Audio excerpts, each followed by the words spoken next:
sure you're all aware in the Bible we have 4 Gospels, and of the 4, though, Matthew, Mark, and Luke, the first 3, tend to present the life of Jesus from a fairly similar perspective, more of a historical perspective, whereas John, the last one, takes a different approach.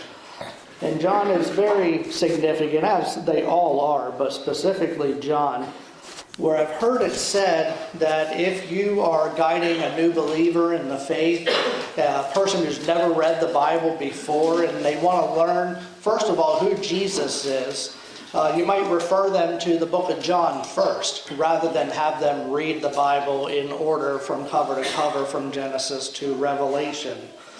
I've even heard a preacher on one occasion recount a situation where he was dealing with a certain man who was new in the faith, and this preacher told the man to read the Gospel of John, read it through all 21 chapters, and then he said, keep rereading it and read it until you know who Jesus is, because that specific gospel will answer that question for you. And I agree with that. I think that's a very good place to go if you want to look at and find out who Jesus is. And if I wanted to hone that down and focus it even more so, I would probably point to John 17, which includes the prayer that Jesus made, praying to God the Father. And this prayer is known as Jesus' high priestly prayer. And he begins by praying to be glorified, then he prays for his disciples, and then he prays for all believers, even ones in the future who haven't even been born yet. And that alone tells us an awful lot about who Jesus is. And I'm not going to read the whole prayer. That would be a good exercise to do this coming week. But really, just I want to focus on those last 3 verses. It seems like a very small portion, but I think we'll see that this is a very good summation of the prayer. It tells us an awful lot about who Jesus is. And again, that way we're not biting off too much to handle either. So if you want to follow along in your Pew Bible, you'll find it on page 766. And we'll be reading the last 3 verses of John 17, which is from 24 through 26.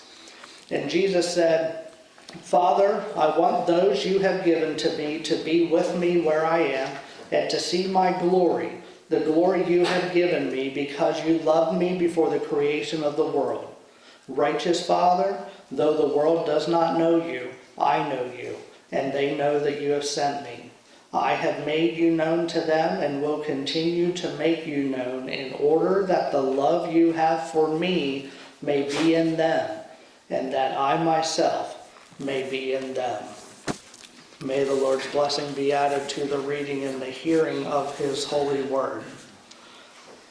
If I were to sum up this whole chapter, which of course we only read the last 3 verses of, I could pick out several words. But really the word for today would be the word unity. Jesus knew what was going to happen to him shortly. If you look in the Bible, the heading that right after we stop there, it says Jesus arrested. So that's where we start the betrayal by Judas, and that really got the ball rolling. That was really the point of no return. And Jesus knew all that was going to happen anyway. After that, though Jesus knew after he was crucified and he was out of the picture basically, the church was going to have to learn to get along with each other, and they'd have to learn to love each other too in his physical absence. He's always with us, as we know, but physically not. And that the church would have to unite together in order for it to survive. Now, the funny thing about unity is that it can be either the product of fear or the product of love. I go back and I think World War II, for instance, as an illustration. You may know that the Soviet Union began as allies with Adolf Hitler, but after more or less being backstabbed by the Germans in a series of events, the Soviets, in the middle of the conflict, changed alliances. and they ended the war as allies with the United States. This is an example of them being in a unity being driven by fear. Both the U.S. and the Soviets knew what a threat Hitler posed to the world, so the only reasonable option was for them to join forces with others who were opposed to Germany in order to keep that nation in check. As history would prove, we know now that the Soviets had their own agenda in mind after the war ended. It turns out they took advantage of some of the unrest in Eastern Europe and basically started gobbling up countries left and right on the way to becoming a superpower. But their alliance with the United States and with the Americans was not one of love, but it certainly was one of fear, and that was because they feared the same common enemy that the United States did. That much is clear because the Americans and the Soviets, who are now Russia as we know, haven't really been united since World War II to much of an extent. This is not the type of unity that Jesus is praying for among his church, though. A unity really for the sake of expediency, something that's easy or something that accomplishes a very specific goal. Jesus is praying for the unity of love for each other and love of God, which is very deep and very foundational to the Christian faith. The strained relationship between the United States and the former Soviets shows us that a unity based on fear is tenuous at best and is certainly not built to last. The church, on the other hand, is founded and rooted in the love of God, which is eternal and is very deep. We know how much God loves us. John 3:16, we know that by heart. For God so loved the world that he gave his only begotten Son, and so that we would have everlasting life. We have a duty to love God as Christian believers, but if you're a true Christian, I think it's something that, even though it's a duty that you do happily. Maybe you don't even think of it as a duty, and that's the way that it should be. Not like a child who has a duty to eat their vegetables before they can get up, and it's a struggle to get them to do that. We want to love God and we want to serve him, but as soon as I say that, I do admit even that's not always easy for us. We can't love God truly while clinging to things in our life that distract us from God. Heard a story a long time ago about Hank Aaron, the great home run king, and how he was distracted during a game. If you watch a baseball game on TV, you hear the announcers and you have that perspective, and you don't hear all the stuff going on down on the field for the most part. But typically, every time a batter comes to the plate, they're almost always talking to the catcher and maybe even to the umpire. But typically with the catcher is trying to distract the batter and make it that much harder for him to get a hit.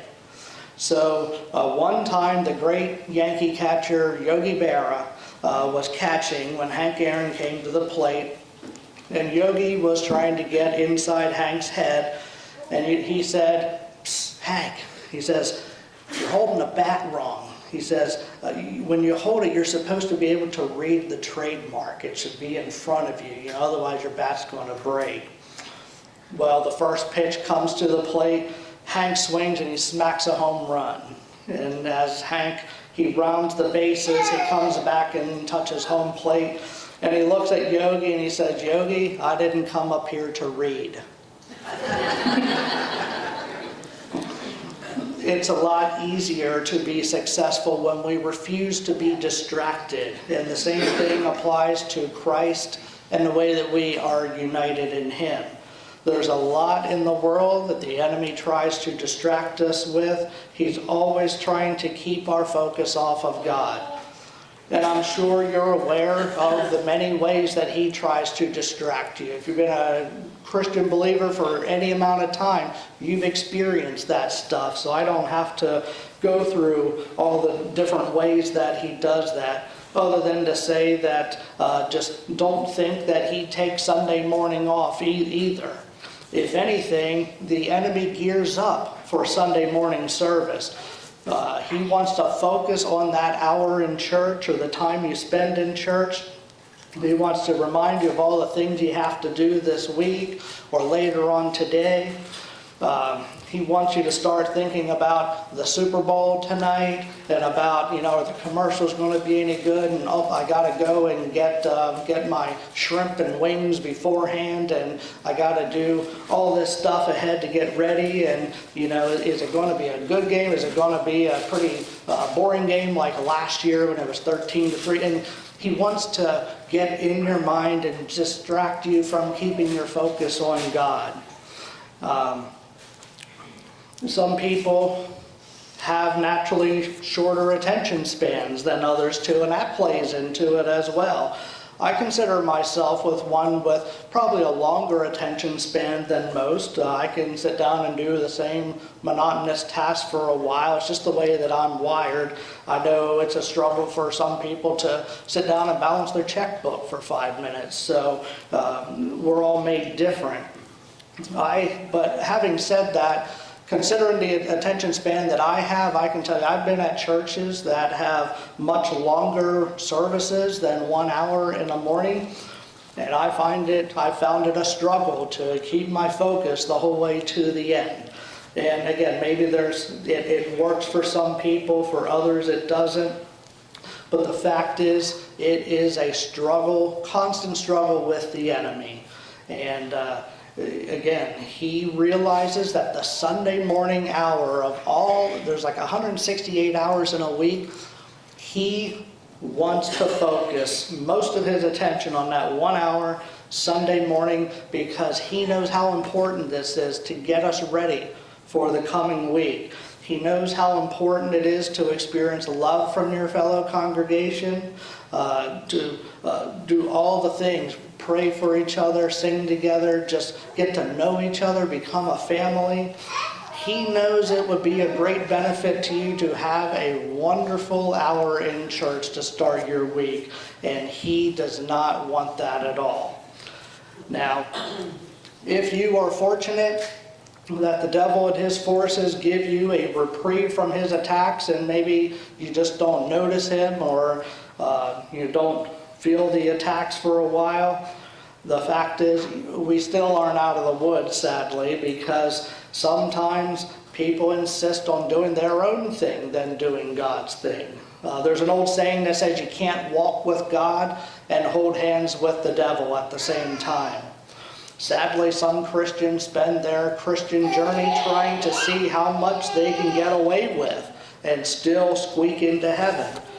That's where a strong church family is vital, and that is, hopefully they will keep each other accountable as well.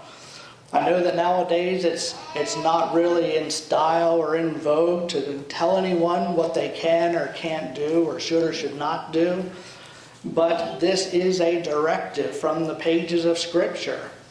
The common response from people is, but I can't judge people. The Bible tells me I shouldn't judge people. Well, not exactly. I mean, when Jesus said that in the Sermon on the Mount, he was talking in the context of hypocrisy, and about when people are calling out others for doing things when they're doing the same thing. The fact is, the one thing we cannot judge from another person is their salvation. We don't know where their heart is, but the Bible does direct us to admonish one another. And it's a word that has sort of gone out of usage. You don't see it too much anymore. But it simply means to correct each other. And we have to make a judgment about what another person is doing in order to admonish them. So it would seem to be double talk on behalf of Jesus to say you can't judge each other, but still admonish. So that's what he's getting at there. And right after those words in the Sermon on the Mount, Jesus says, don't give to the dogs what is sacred, and don't throw your pearls before swine. And again, another situation where you have to make a judgment to determine, is this a dog in the sense Jesus is using it, or a swine? But when you think about it, we make judgments all the time. We have to live. If you come to church on Sunday morning and you see someone with a smile on their face, you've made a judgment like that. Something good has happened, or they're in a good mood. And if you see someone with a scowl on the face, then you automatically know, you've judged from their expression that they're not having a good morning. So, yeah, we can make certain generalized judgments, and it's not a sinful thing. And we have to do that in order to function with other people. When you're united with people, you're around the same people for long enough, you tend to learn their body language, tone of voice, all that kind of stuff that's very important, their mannerisms. And I said there's a good judging of people and there's a bad judging. When you judge that someone is having a good day, rejoice with them. Maybe they got a raise at work, or they got a new vehicle because their other one was not going to last long, or whatever the case is. If you also can judge that someone's not having a good day, maybe they lost their job, or they got in a car wreck or something like that, use that as an opportunity to pray with them then. Turn that judgment into something good. That's what Jesus is talking about, being united with Him and being united with each other so that no evil forces get a hold of true believers. Being united in love is what Jesus prays for us, because it is such a foundational key to a strong church. We are set apart from the world. The big church word is sanctified, but that just means we're set apart. That should give us even more reason to unite together with likewise separated individuals.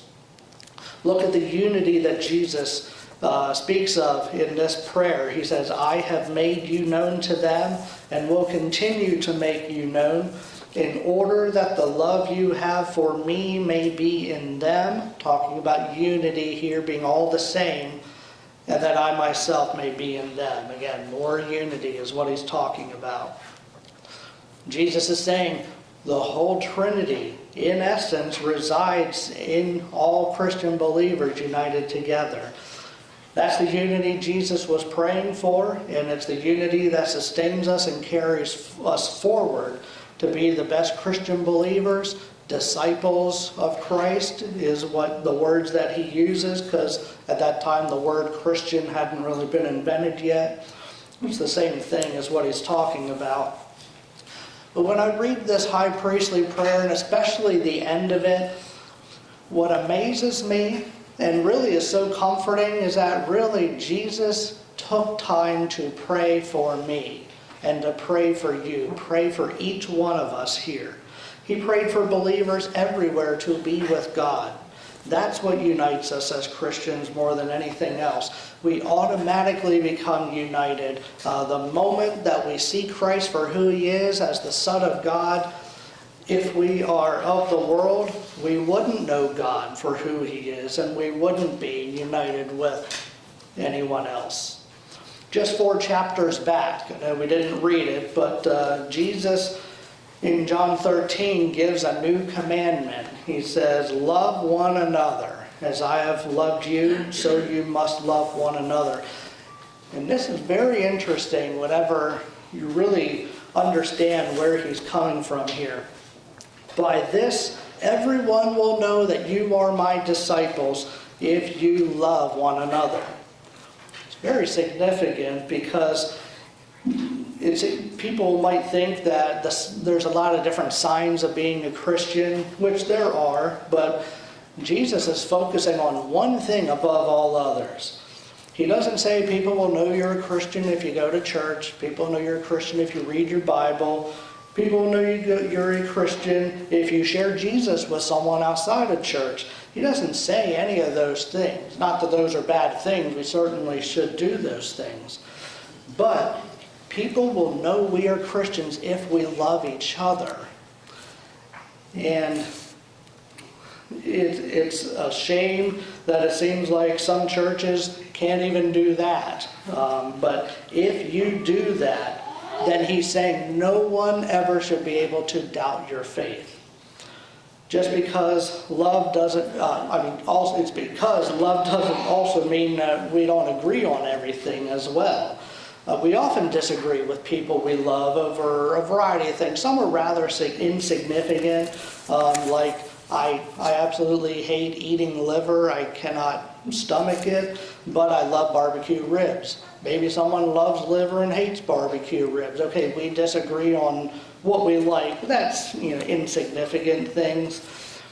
There are more important things in the church. Some people like getting up early and having an 8 o'clock church service. Other people like to take their time in the morning and go to the later, maybe 11 o'clock service. Music is a big one. Some people like their traditional hymns, some like the more contemporary, newer stuff.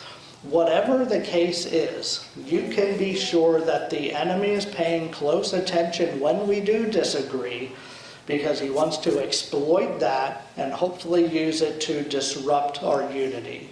And we need to be wary of our disagreements as well, so that they aren't blown out of proportion and that we forget that we are unified under something bigger, not just unified under the style of music or the time of worship.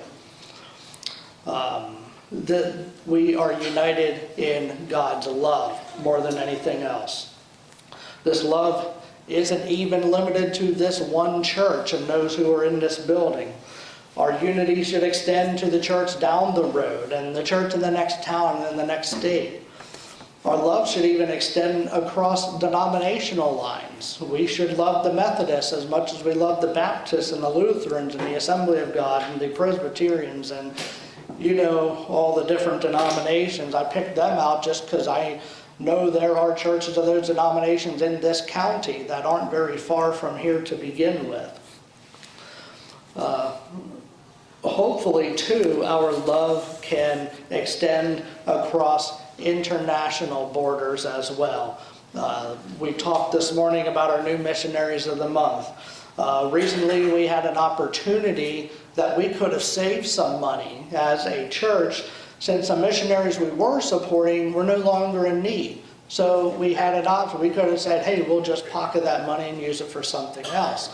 No, the first thing we did was find out what other missionaries can we support. Now we're not giving this to these, we'll give it to someone else in the future. God has blessed us in so many ways. It is our duty to spread the Christian love wherever we can, through whichever doors God opens for us. Doing so gives God the glory, and that's what Jesus talks about as well in his high priestly prayer. After talking at length about unity and love, I want to close by saying that it's not enough, though, just to be united in anything. You need to be united in the right thing. There's many faiths out there that are incompatible with biblical Christianity, such as Islam, Buddhism, atheism, which technically not a religion, but it's close enough. There's even UFO religions out there, which I won't even start about that. There's some weird stuff out there. Followers of those faiths are united together, but they're not united in Christ. They're not united in the right thing. Jesus says in his prayer that he made God known to those given to him. So if anyone follows a faith that's not centered in Jesus Christ, then they're not united with the church.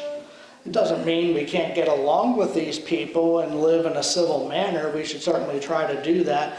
But again, that's not the type of unity that Jesus is really speaking of in his prayer.